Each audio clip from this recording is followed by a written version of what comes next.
गर्मियों में एक बड़ा कबूतर और उसका बच्चा छत पर छोटे से घोंसले में रहते थे।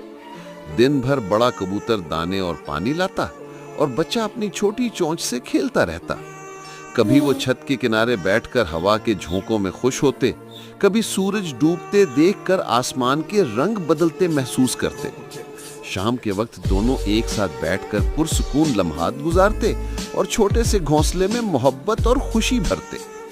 फिर भी कबूतर उदास है क्योंकि किसी ने इसे लाइक और सब्सक्राइब नहीं किया।